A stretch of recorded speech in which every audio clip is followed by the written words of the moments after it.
Hitler शाही तो नहीं है। नहीं, देश में लोकतंत्र है ना। ग्रेनेड तो नहीं फेंका, टियर गैस फेंका ना भाई। टियर गैस से भी तो पैलेट गन का इस्तेमाल हुआ। किसी पर लाठी चार्ज कीजिएगा तो थोड़ा ना बोलेगा कि आइए भाई हम मेरे पीठ पे लाठी बरसाइए या मेरे सर पे लाठी बरसाइए। वो भी अपना बचाव करेगा ना। देश के इतिहास से पहली बार ऐसा हुआ है कि प्रतिपक्ष के नेता को इस तरीके से उठा करके घसीट करके लेके गया।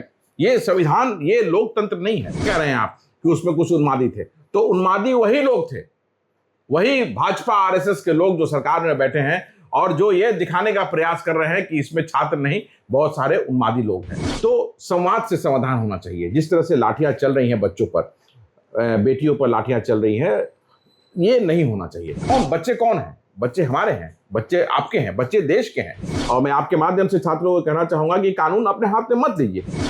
कल तक जिस आंदोलन को लोग हल्के में ले रहे थे, उस आंदोलन ने दिखा दिया कि छात्रों में कितनी ताकत होती है। पूरे देश भर के छात्र नीट पेपर लीक को लेकर के सड़क पे उतरे और जिस तरह की तस्वीरें सामने आई, उसने सरकार को भी सोचने पे मजबूर कर दिया। लेकिन कई तरह की चर्चाएं भी हो रही हैं। कुछ लोग इल्ज़ाम लगा रहे हैं कि पाकिस्तान प्रायोजित है, कुछ कह रहे हैं चीन से सहयोग मिल रहा था आंदोलनकारियों को। बहुत तरह की बातें हुई हैं। तमाम बातों पे चर्चा करेंगे। हमारे साथ बातचीत करने के लिए युवा नेता हैं, समाजसेवी हैं, आदित्य पासवान पुराने कांग्रेसी हैं और सच के साथ, मुखरता के साथ जो है अपनी बातों को रखते हैं। जितने भी सामाजिक और मुद्दे होते हैं उस पर मुखरता के साथ अपनी बात रखते हैं और सच के साथ खड़े रहते हैं हमेशा से ही। आदित्य जी, कैसे देख रहे हैं इस आंदोलन को? जहां से शुरू हुआ था तब लोगों ने ये समझा था कि कॉकरोच है, कुछ दिन सोशल मीडिया पर रहेगा, हल्ला हंगामा करेगा, रील्स मीम्स बनाएगा, उसके बाद घर चला जाएगा। नहीं, देखिए, ये सरकार को इसको बहुत गंभीरता से लेना चाहिए था। क्योंकि जो छात्र जो आज जिस मुद्दे के साथ हैं, और सिर्फ दिल्ली नहीं, पूरे देश में आज जिस तरह से छात्र सड़क पे आ गए हैं, ये एक बहुत गंभीर विषय है। और इतनी संख्या में छात्र आ रहे हैं, इसके पीछे कारण क्या है? इसके पीछे मुझे लगता है कारण ये है कि सरकार ने गंभीरता से इन मुद्दों पर ध्यान नहीं दिया और साल दर साल पेपर लीक होते रहे। और छात्र क्या मांग रहे हैं कि एजुकेशन सिस्टम जो है, जो आज एजुकेशन सिस्टम भ्रष्ट हो गया है, रॉटन हो गया है, उसको चुस्त दुरुस्त करने की बात कर रहे हैं। और एक बार किसी एक परीक्षा का पेपर लीक होता है तो पूरा साल बर्बाद होता है, पूरा उसका सेमेस्टर बर्बाद होता है। तो इसे रुकना चाहिए और सरकार कहीं ना कहीं असफल रही है, तभी इस तरह का छात्र मजबूर हुए सड़क पे आने के लिए। और मेरा ये मानना है कि अगर छात्र इतनी बड़ी संख्या में सड़क पे आज हैं और पूरे देश में हैं, तो संवाद से समाधान होना चाहिए। जिस तरह से लाठियां चल रही हैं बच्चों पर, बेटियों पर लाठियां चल रही हैं, ये नहीं होना चाहिए था। ये नहीं होना चाहिए, क्योंकि बच्चे कौन हैं? बच्चे हमारे हैं, बच्चे आपके हैं, बच्चे देश के हैं, बच्चे इस सरकार के हैं। और सरकार का दायित्व इन नौजवान छात्रों के प्रति पूरा पूरा बनता है। तो आप कैसे लाठीचार्ज कर सकते हैं? आप कैसे छात्रों पर एफआईआर कर सकते हैं? ये आपके बच्चे हैं। कल यही बच्चे, कल इनमें से कोई बड़े बड़े अफसर बनेंगे, कोई राजनेता बनेंगे, हर जगह ये पहुंचेंगे। तो आप उन बच्चों का करियर, बच्चों के करियर के साथ खेलने पे उतारू हो गए हैं। बिहार और जिस निर्ममता से आप मार रहे हैं वो गलत है। और हाँ, आप कुछ बोल रहे थे। बिहार के कई जिलों से खबरें आई, कल भी प्रदर्शन हुआ, जहानाबाद में तो गोली चलानी पड़ गई पुलिस को। हाँ, मतलब ये गलत है। मतलब छात्र कुछ न कुछ गंभीर मसला जरूर रहा होगा, तभी पुलिस को भी गोली चलानी पड़ी। और मैं आपके माध्यम से छात्रों को कहना चाहूंगा कि कानून अपने हाथ में मत लीजिए। अपनी मांग को अगर आप शांतिपूर्ण तरीके से रखेंगे, एक साथ रखेंगे, मजबूती से रखेंगे, तो सरकार लाठी नहीं चलाएगी। और तब अगर सरकार लाठी चलाती है, जो कि वहां पे जंतर मंतर पे पूरे देश ने देखा कि शांतिपूर्ण तरीके से छात्र अपनी मांग के लिए बैठे हुए थे, लेकिन पुलिस ने लाठीचार्ज किया, टीयर गैस छोड़ा, ग्रेनेड छात्रों पर फेंका। ये मतलब क्या ये हिटलर शाही तो नहीं है? नहीं, देश में लोकतंत्र है ना। ग्रेनेड तो नहीं फेंका, टीयर गैस फेंका ना भाई। टीयर गैस से भी तो पैलेट गन का इस्तेमाल हुआ। आज देखा हमने राहुल जी ने किस तरह से, वो 3 दिन पहले ही उस छात्र को चोट लगा था जो पूरे चेहरे पे उसके पैलेट गन से लगा हुआ है, इधर पूरा लगा हुआ है। तो आप पैलेट गन छात्रों पे यूज करेंगे? पुलिस ने कहा है कि नहीं, और पैलेट गन का इस्तेमाल नहीं हुआ। नहीं, कैसे नहीं हुआ? जब सामने आप वो दिख रहा है, पुलिस के कहने से क्या होगा? प्रत्यक्ष को प्रमाण की जरूरत होती है क्या? वो प्रत्यक्ष सामने है वो। और इतनी बड़ी संख्या में जो पत्थरबाजी हो रही है, कोई छात्र अपने बैग में पत्थर लेके जा रहे हैं क्या? तो कहीं ना कहीं इसमें इस आंदोलन को फेल करने के लिए, डिसरप्ट करने के लिए लंपन एलिमेंट जो हैं, जो सरकार की तरफ से वहां पे प्लांट किए गए हैं, वो लोग पत्थरबाजी कर रहे थे। और आपने देखा होगा कि पूरी दिल्ली में जब छात्रों पर लाठीचार्ज हुआ तो कितने सादी वर्दी में लोग थे, वो लोग लाठीचार्ज कर रहे थे, पुलिस के नेम प्लेट नहीं था। तो ये सब क्या है? प्रशासन का आरोप है कि छात्र के भीड़ में जो है कुछ असामाजिक तत्व घुस गए थे और उन्होंने जो है पुलिस के ऊपर पत्थरबाजी की, उसके बाद जाके मामला बिगड़ा। और वैसे लोगों को चिन्हित भी किया जा रहा है। सभी जिलों से सूचना आ रही है, जहाँ जहाँ भी ये आंदोलन हुआ है वहाँ से तमाम पुलिस, जो जिला पुलिस है, उस सूची जारी कर रही है। मुजफ्फरपुर में तो 10-10 हज़ार का इनाम रखा गया है। ये देखिए, ये जांच का विषय है। अगर आप इस बात को लेकर के अगर किसी के करियर के साथ आप खिलवाड़ करते हैं तो वो प्रशासनिक स्तर पे, सरकार के स्तर पे वो गलत होगा कि आप किसी छात्र, फिर तो आप किसी छात्र को भी दिखा देंगे कि भाई वो पत्थर फेंका, उसके बाद उस पर एफआईआर कर देंगे, उसके करियर बर्बाद हो जाएगा। ये छात्र आपके हैं, सरकार को समझना होगा कि छात्र का जब आंदोलन होता है तो कितनी बार उग्र होता है। सरकार को भी पेशेंस रखना चाहिए, सरकार को बल प्रयोग नहीं करना चाहिए। सरकार का बल प्रयोग, आप क्यों लाठीचार्ज कीजिएगा भाई? आप किसी पर लाठीचार्ज कीजिएगा तो उसको भी अधिकार है। हम we are living in a free country.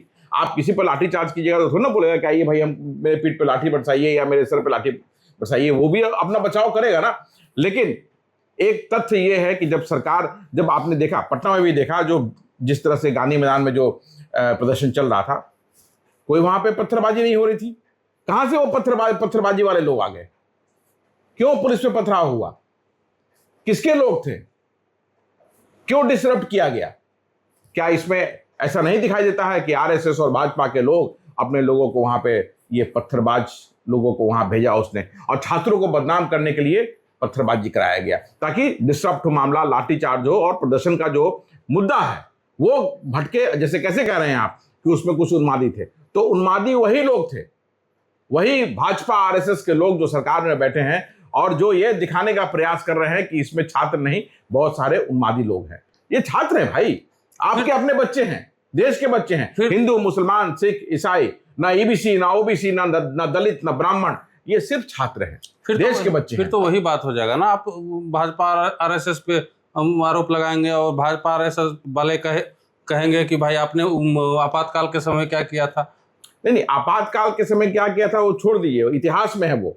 आज जब हम देख रहे हैं पूरे देश में किस तरह से पुलिसिया दमन हो रहा है, मुझे बताने की जरूरत तो नहीं है किस बुरी तरह से छात्रों पर लाठीचार्ज किया गया। दिल्ली में तो जंतर मंतर पर कोई शांतिपूर्ण तरीके से चल रहा था प्रदर्शन, क्यों लाठीचार्ज किया गया? मैं आपके माध्यम से पूछना चाहता हूं पुलिस के उन अधिकारियों से दिल्ली में, या भारतीय जनता पार्टी के उन सभी राजनेताओं से जो सरकार में बैठे हैं, कि क्यों और किसके आदेश पर लाठीचार्ज हुआ? छात्र जब धर्मेंद्र प्रधान का इस्तीफा मांग रहे थे तो लाठीचार्ज होता है, तो लाठीचार्ज दिल्ली पुलिस किसके अंदर में है? दिल्ली पुलिस गृह मंत्री जी के अंदर में है। तो स्वाभाविक है कि गृह मंत्री जी की तरफ से या गृह मंत्रालय की तरफ से आदेश आया होगा और बिना गृह मंत्री जी के यश के लाठीचार्ज नहीं हुआ होगा। तो गृह मंत्री जी इसके लिए पूर्ण रूप से जिम्मेवार है। आपके नेता भी तो चले गए, डायरेक्ट जाके पीएम आवास के सामने प्रदर्शन करने लगे। प्रतिबंधित क्षेत्र है एलओपी का, भाई तो एलओपी प्रतिबंधित क्षेत्र है तो उनको उठा के ले गया वहां से ना, और संवैधानिक अधिकार है, ठीक है। प्रतिबंधित क्षेत्र में गए तो उनको पुलिस ने उठा के वहां से पुलिस ले गया, तो कोई पत्थरबाजी तो वहां नहीं हुई? पत्थरबाजी हुई क्या? नहीं हुई पत्थरबाजी। तो वो ये देखिए, संवैधानिक अधिकार है, अगर आप शांतिपूर्ण तरीके से कहीं प्रदर्शन कर रहे हैं, और हमारे नेता राहुल गांधी जी वहां भी अगर बैठे तो अपनी बातों को संवैधानिक तरीके से रख रहे थे। उसके बाद पुलिस आई वहां से और किस तरह से देखा, सभी पूरे देश ने देखा कि किस जोर जबरदस्ती से उनको उठा करके खींच करके, देश के इतिहास से पहली बार ऐसा हुआ है कि प्रतिपक्ष के नेता को इस तरीके से उठा करके घसीट करके लेके गया। ये संविधान, ये लोकतंत्र नहीं है। लोकतंत्र भारत से जा चुका है, लोकतंत्र कहीं और है। भारत में आज लोकतांत्रिक सरकार नहीं चल रही है। आंदोलन तो अंतिम सांसें ले रहा है।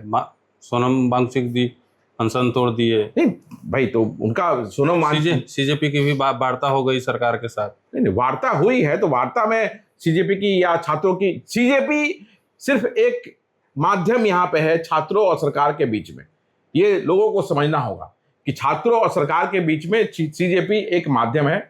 छात्रों की मांग है कि धर्मेंद्र प्रधान इस्तीफा दें, क्योंकि धर्मेंद्र प्रधान के रहते हुए भारत में लगातार उनके मंत्री काल में लगातार पेपर लीक होते रहे, एजुकेशन सिस्टम जो है वो भ्रष्ट होता चला गया। इसलिए छात्रों की मांग है कि पहले धर्मेंद्र प्रधान का इस्तीफा हो, तभी ये अनशन टूटेगा, जो छात्र का जो प्रदर्शन है वो खत्म होगा। नहीं तो सोनम वांगचुक जी हमारे लिए महत्वपूर्ण थे, छात्रों के लिए महत्वपूर्ण थे, इस देश के लिए महत्वपूर्ण थे। उनका अनशन टूटना ये अच्छा हुआ, उनके प्राण पे आ रहा था बात ना। अंतिम सवाल हम ले लेते हैं। जिस तरीके से सीजेपी ने आंदोलन किया, विपक्ष पे भी कहीं ना कहीं सवाल खड़ा हो रहा है। विपक्ष अपनी भूमिका सही से नहीं निभा रहा, तभी तो सीजेपी को आना पड़ा। विपक्ष ने छात्रों के लिए कुछ नहीं किया, विपक्ष न्याय नहीं दिला पाया छात्रों को। नहीं, आप देखिए सीजेपी को आंदोलन खड़ा करने की क्या जरूरत है? देश में लगातार राहुल गांधी जी इस चीज को लेकर के मुखरता से अपनी बात रख रहे हैं कि देश का एजुकेशन सिस्टम जो है वो भ्रष्ट हो चुका है।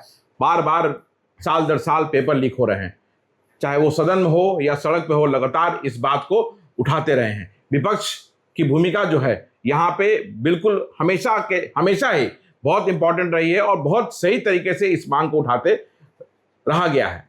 रहा बात सीजेपी का, तो भाई लोकतांत्रिक देश है, लोकतंत्र से सरकार यहाँ देश चल रहा है, सभी को आज़ादी है अपनी बात को रखने का। सीजेपी आगे आई, बात रखा, उसने बात को उठाया, मुद्दे को उठाया।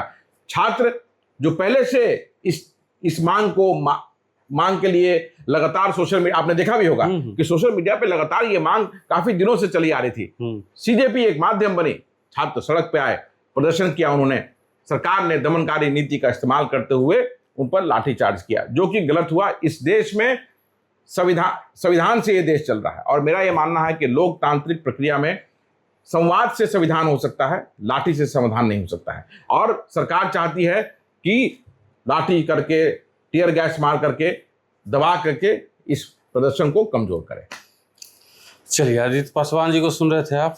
तमाम सवालों का जवाब इन्होंने बखूबी दिया है। आप क्या सोचते हैं कमेंट बॉक्स में ज़रूर बताइएगा।